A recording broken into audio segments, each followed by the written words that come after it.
Everything releasing in 2026 for Star Wars seems to be setting up the next phase of the saga. But what does it all mean, and what do we actually know? Welcome to Star Wars Uplink, your place for everything Star Wars gaming, the TV shows, and the movies. Let's jump in. Just you reconsider playing that message for him. Let's talk Star Wars in 2026. We've had quite the year of Star Wars this year and last year. 2024 and 2025 had some good Star Wars. We had, in 2024, we obviously had the Acolyte, we had Skeleton Crew beginning, and then 2025 we had Skeleton Crew's end, as well as Andor Season 2. So we had some big things for Star Wars in 2025, and 2026 seems to be kind of the biggest spread for Star Wars that we've had in quite a bit. We're obviously returning to the movies with Mandalorian Grogu. We've got Ahsoka Season 2 that's supposed to be coming out next year. Fingers crossed. Maul, Shadow Lord, as well as Star Wars Visions. So we've got a good spread. This is honestly probably the most diverse spread of Star Wars that we've had. Obviously, we've had more Star Wars in a single year. I think 2023 was a very, very big year. Yeah, busy. Yes. But this is kind of the biggest year across all fronts. And we're going to talk a little bit about what is announced and what we know for each project, and then also our thoughts on the individual projects. But I want to get kicked off with the big thing. We've talked about it a lot. Mandalorian Grogu returned to movies in the theater. Quite an interesting decision across the board for this movie, especially being the first one back to theaters for Star Wars. Yeah. I mean, it's what you would think of as the safe choice because it's such a prominent... Yeah. I mean, it is, by all definition, the safe choice to go back to Star Wars. You're taking existing characters of The Mandalorian and Grogu and then putting them in kind of a one-off story. Which seems to be from rumors. We've had people talking about that this is some ideas that they had for season 4 that they're just taking from season 4 and just doing a spin-off kind of thing. That makes sense to me. It seems like, I mean, a couple of years ago we had them saying that, maybe even a year ago. No, a couple years ago. We had, I think Jon Favreau said that season 4 of The Mandalorian was already written. So they obviously had something going on. Yeah. Now, this was kicked off during Star Wars Celebration in 2023 at London, was kind of the beginning of this project. And here we are in 2026 where it's going to be the next project that comes out. It's going to be the big kind of next step for The Mandalorian.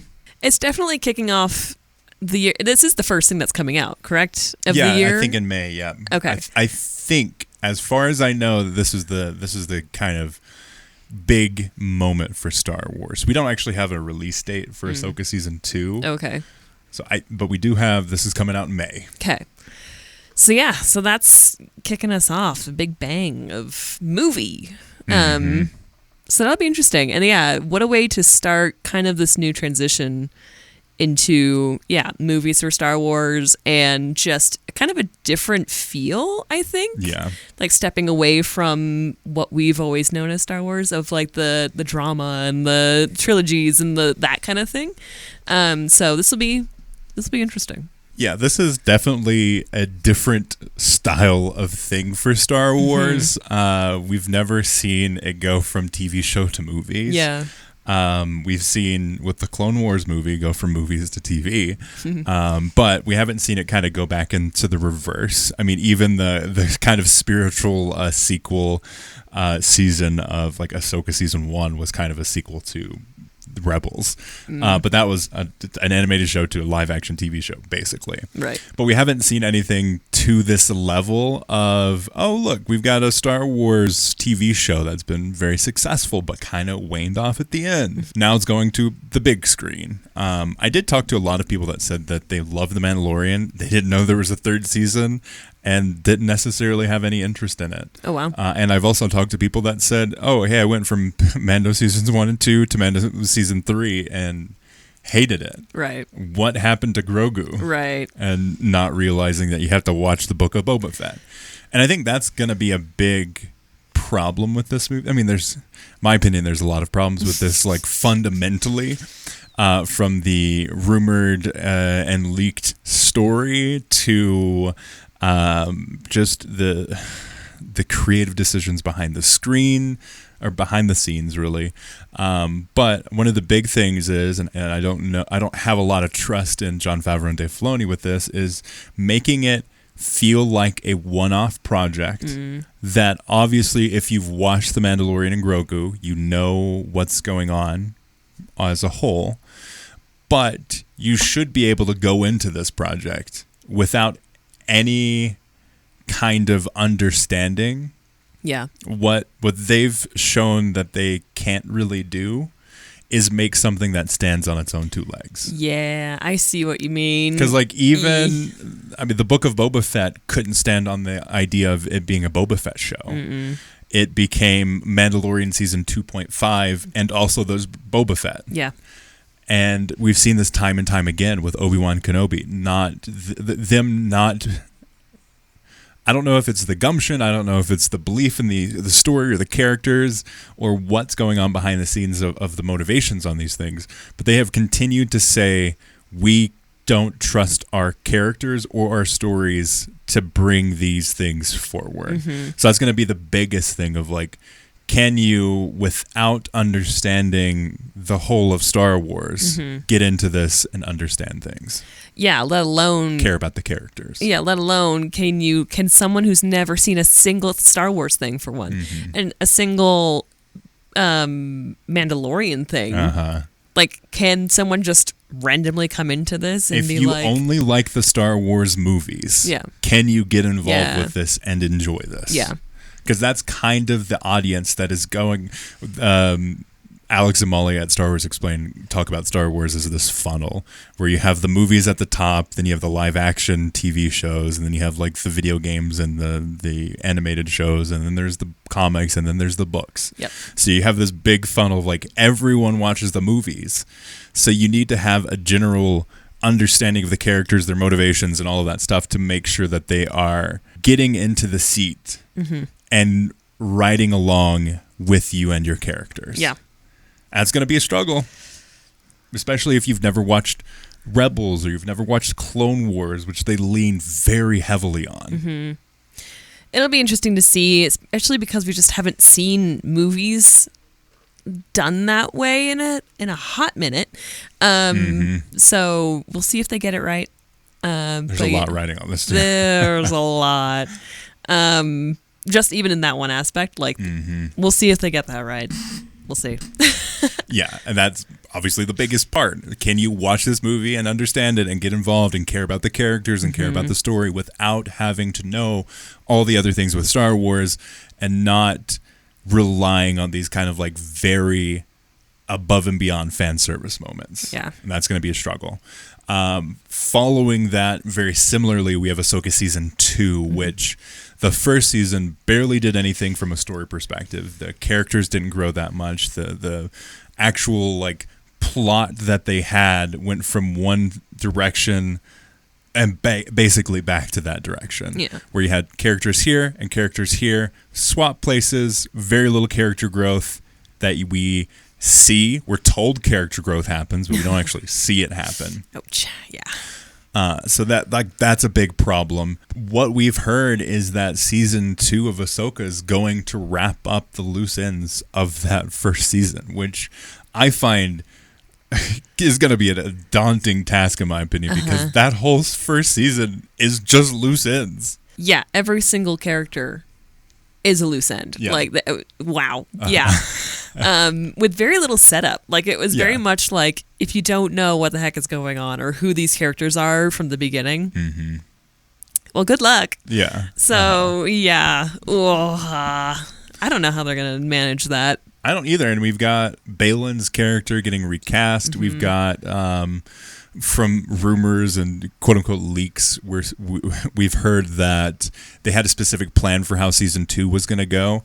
The numbers weren't there in terms of a viewership perspective, and they especially weren't there from a critic's perspective. So they are, instead of going this kind of stronger direction on the TV side, they are going to try to tie all the loose ends on season 2. So they can make it into a movie?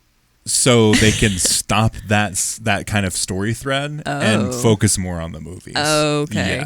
Yeah. Apparently, this is happening across the board. Whether you're Marvel, whether you're Star Wars, there is a deprioritization of the TV shows in these bigger productions, because at this scale that they need, they're pumping lots of money, the episode lengths are short, and you don't have like these big explosive moments like you had during COVID. Yeah. So now there's this different perspective that we have of, okay, maybe we're not going to flesh out this entire next campaign and phase of our kind of story based off of Disney Plus.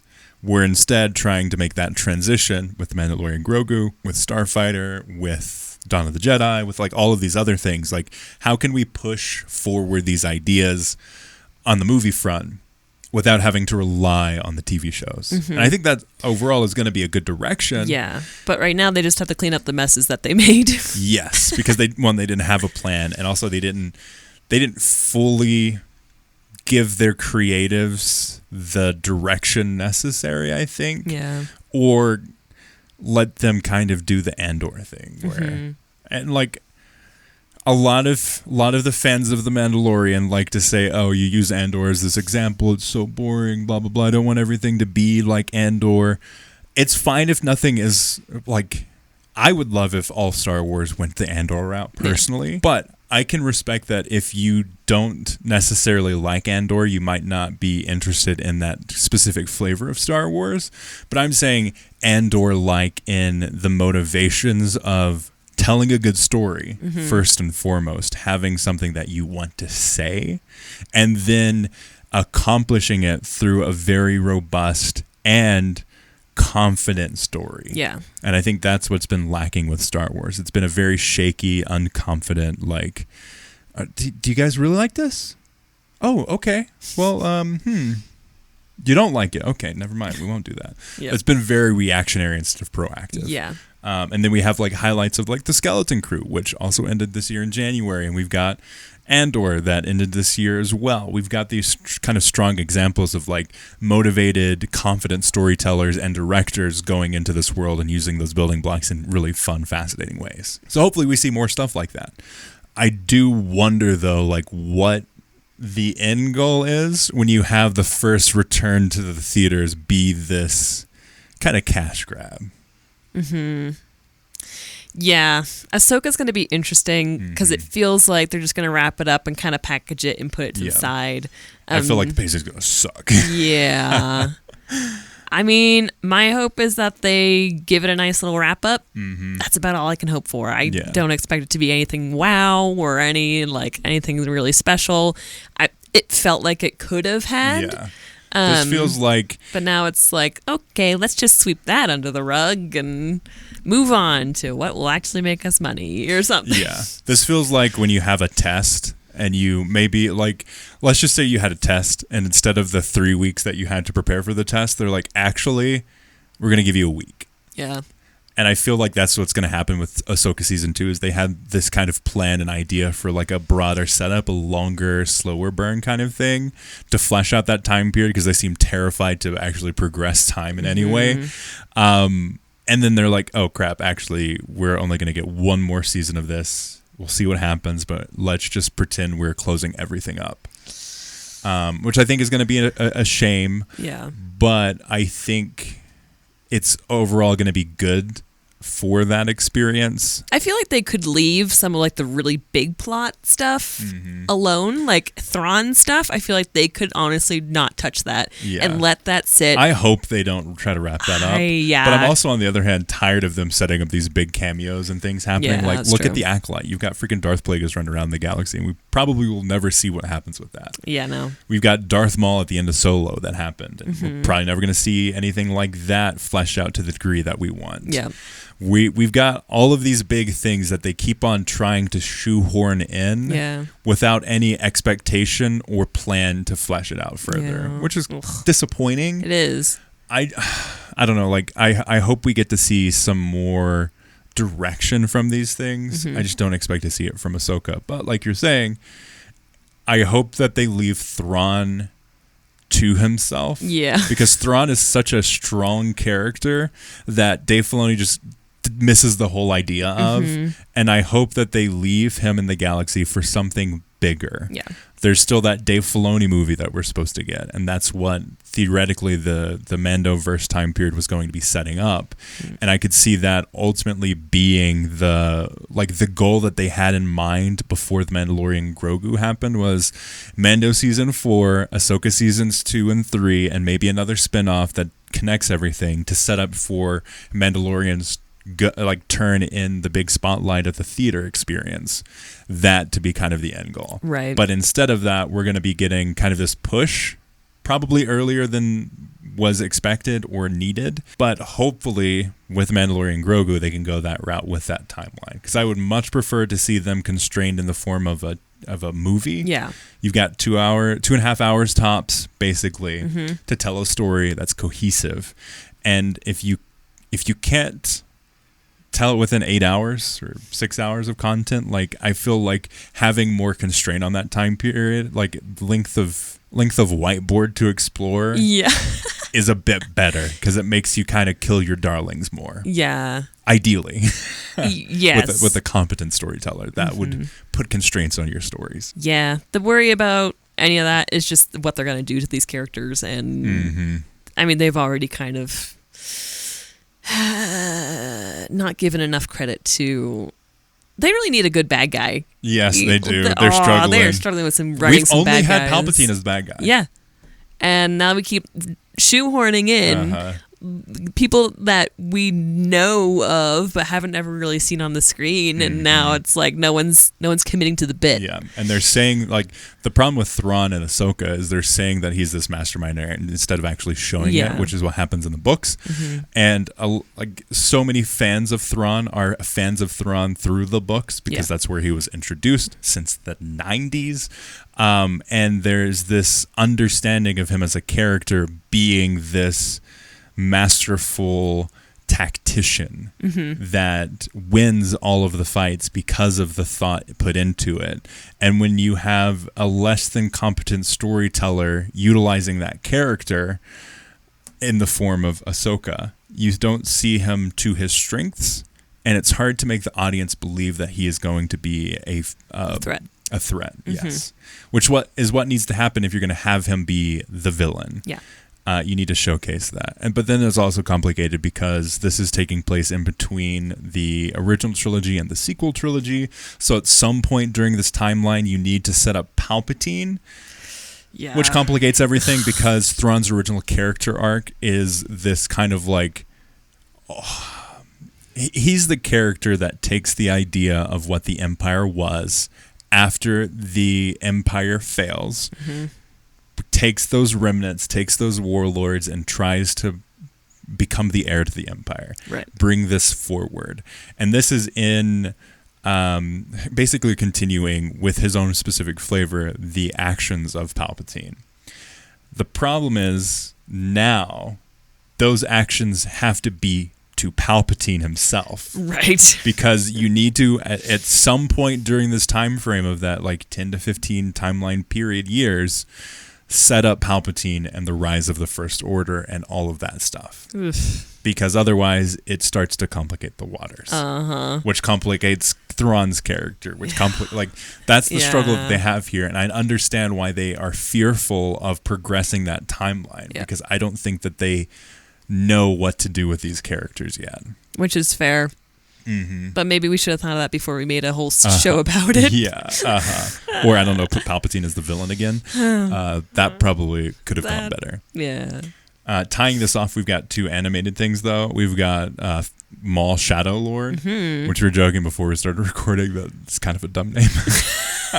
Maul Shadow Lord. It's like that's what you call yourself in middle school when you want to sound edgy. Yeah. And then we've also got Star Wars Visions Season 3 or yeah, so like you've got these ideas. Vision season 3, I think, takes some of the stories in season 2 and progresses them. I think instead of multiples of ideas, they have like 2 or 3 stories that they're progressing. Oh, interesting. So it's like less, but more time dedicated to those characters. That's cool. And then Maul Shadow Lord, it takes place in between the end of Clone Wars and the beginning of Rebels. And it's this idea of him trying to create is it Crimson Dawn? Yeah, Crimson Dawn and his order against the Empire on an unoccupied Empire planet. An Empire unoccupied planet. Yeah. And trying to set that up. So I'm excited about that. Yeah. Again, with these animated shows, I don't expect them to dedicate the time necessary. I hate that we went from this idea of a season being like 23 to 30 episodes to now being like 8 to 12 if we're lucky. And I feel lucky. Yeah. Hopefully we get more time dedicated to it. We don't know the exact release date. We don't really have a trailer except the leaked stuff that we saw at Star Wars Celebration. But I'm hopeful for it. Yeah. I think Maul's a great character. I want to see more of him, and I hope that they do it pretty well. I mean, they've got a really good track record with their animated stuff. Mm-hmm. They've definitely got the space for a Maul show. Mm-hmm. Yeah, I'm really glad that they are still doing at least something that, animated, an animated TV show, because that's its strength. They do pretty well, and I enjoy them. So yeah, look at Bad Batch. Bad Batch was great. Yeah. The final season of the Clone Wars was great. Like all of these things that they're moving forward in animation is really good. Yeah. And it's the live action stuff that is of varying quality. Mm-hmm. So really excited for that. We'll see what happens. Again, Ahsoka Season 2 doesn't necessarily have a hard and fast release date. The same with Maul Shadow Lord.